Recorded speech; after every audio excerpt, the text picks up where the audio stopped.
حضرت عائشہ رضی اللہ تعالی عنہ تھیں یا کوئی دوسری زوجہ، رسول اللہ صلی اللہ علیہ وسلم کو کھانے میں زہر ملا کے دیا گیا۔ اللہ نے بذریعہ وحی آپ کو اطلاع کر دی، مگر آپ چند نوالے تناول فرما چکے تھے۔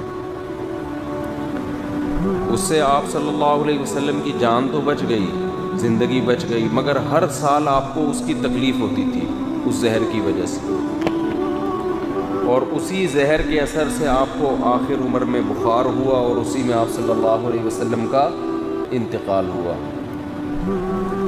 تو ہر سال اس موسم میں آپ صلی اللہ علیہ وسلم کو تکلیف ہوتی تھی۔ تو آپ کی زوجہ نے عرض کیا، یا رسول اللہ، یہ وہ زہر ہے جس سے آپ کو ہر سال تکلیف ہوتی ہے؟ تو آپ نے کیا فرمایا کہ اللہ تعالیٰ نے یہ آزمائش پہلے سے لکھ دی تھی کہ وہ 12 قاتلانہ حملے جو غدیر کے بعد امیر المومنین کی دشمنی میں ولایت سے گھبرا کر لوگوں نے پیغمبر پہ کیے، 12واں قاتلانہ حملہ کامیاب ہو گیا۔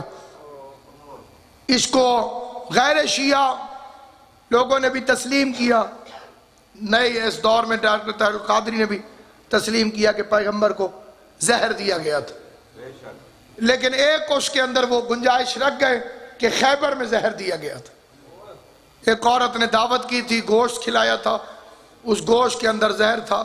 اب یہ بات کی بات ہے، اس پہ بحث کی ضرورت نہیں کہ 2.5 سال بعد زہر نے کیسے اثر کیا، لیکن جب تک صحیح بخاری میں باب وفات النبی میں یہ روایت موجود رہے گی کہ پیغمبر کو بیماری کے درمیان دوائی پلانے کی کوشش پہلے کی گئی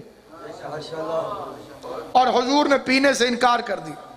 حضور بچے نہیں ہیں، حضور نبی ہیں، اور تمہارا اپنا مشہور فقرہ ہے کہ علاج سنت ہے، تو حضور دوائی کیوں نہیں پی رہے تھے؟ غش آیا، انہوں نے دوائی پلائی۔ اگلے فقرے زیادہ بات کو واضح کر دیتے ہیں کہ حضور نے جب اپنے چہرہ اطہر پہ ہاتھ رکھا، دوائی ہاتھوں کو لگی، تو فرمایا اب یہ دوائی پلانے والوں کو بھی پلا دی جائے۔ وہ دوا نہ تھی، بطول کی یتیمی کا سامان تھا، جناب زہرا کی یتیمی کا سامان تھا۔ ایک واقعہ تبرکن تاکہ عبادت مکمل ہو جائے، اور میں قبلہ و کعبہ کو منبر دے رہا ہوں، ان کی تصدیق اور تائید سے یہ فکر عرض کرنا چاہتا ہوں۔ حضور مسجد میں آئے، فرمایا اگر کسی نے مجھ سے کوئی بدلہ لینا ہو، میں چاہتا ہوں کہ میں اسے بدلہ دے دوں، کیونکہ رفیق الاعلیٰ سے میری ملاقات کا وقت قریب آ گیا۔ ایک صحابی آگے بڑھا، اس نے کہا آپ نے مجھے درہ مارا تھا، میں درے کا بدلہ لینا چاہتا ہوں۔ پیغمبر نے فرمایا میں حاضر ہوں۔ اس نے کہا میری قمیض اتری ہوئی تھی جب آپ نے درہ مارا تھا، اگر برابر کا بدلہ دینا ہے تو قمیض اتاری۔ اس واقعے کی مزید تفصیلات لمبی ہو جائیں گی، اور یہ وقت کسی لمبی روایت کا متحمل نہیں ہے، اشارتاً گزر جاؤں گا۔ صحابہ کرام بھی آئے، اہل بیت اطہار بھی آئے کہ تو نبی کو نہ مار، پیغمبر کے بدلے میں ہم سے بدلہ لے۔ لیکن اس نے کہا کہ یہ پڑا ہے درہ، میں نے تو نہیں کہا کہ مارنا، حضور نے فرمایا ہے تو میں آیا ہوں، اگر حضور درہ مارنے دے تو میں بدلہ لیتا ہوں، ورنہ میں چپ کر کے کھڑا ہوں۔ حضور نے فرمایا بلال، جی مولا، میرے گھر سے جا کے درہ لیا۔ اس کا نام تھا ممشوق، درے کا نام۔ لینے کے لیے بلال دروازے پر آیا، مخدوم کونین نے پوچھا کیوں؟ کہا درہ چاہیے۔ کیوں؟ آپ کے بابا نے منگوایا۔ بلال میرا بابا تو مریض ہے، سفر پہ جاتے ہوئے درہ لے کر جاتے ہیں، سفر کی طاقت تو نہیں ہے۔ بلال جواب نہ دے سکا، رو پڑا۔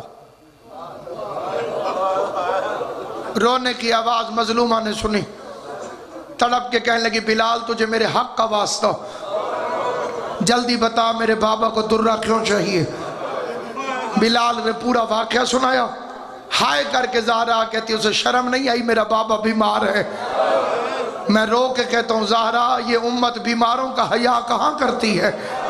تیرے بابا کو تو درہ نہیں لگے گا لیکن تیرا پوتا سید سجاد بیماری کے عالم میں اس بغیرت امت سے تازیانے کھاتا ہوا شام چلا جائے.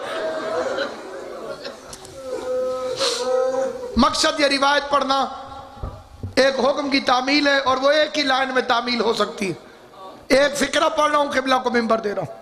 تازیانہ آیا جتنے میرے اہل سنت بھائی بیٹھے ہوئے ہیں وہ جا کے اپنی کتابوں میں اپنے علماء سے پوچھ کے دیکھیں. جتنے شیعہ ہیں امید ہے وہ میری زبان پر یقین کریں گے. اور سے کہا میری قمیض اتری ہوئی تھی, پیغمبر نے قمیض اتاری. یہ درہ اٹھا کے حضور کی طرف دوڑا.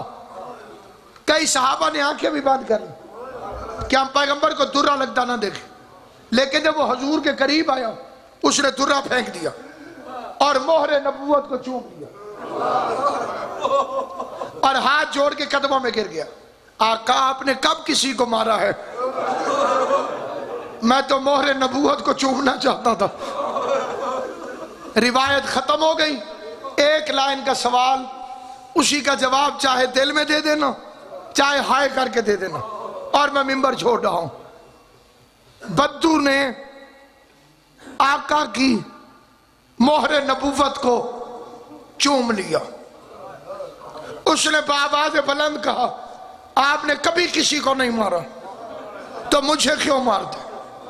کیا حضور کو پتا نہیں تھا کہ میں نے اسے درہ نہیں مارا؟ کیا آقا کو پتا نہیں تھا؟ پیغمبر کو پتا نہیں تھا؟ شہنشاہ انبیاء کو پتا نہیں تھا؟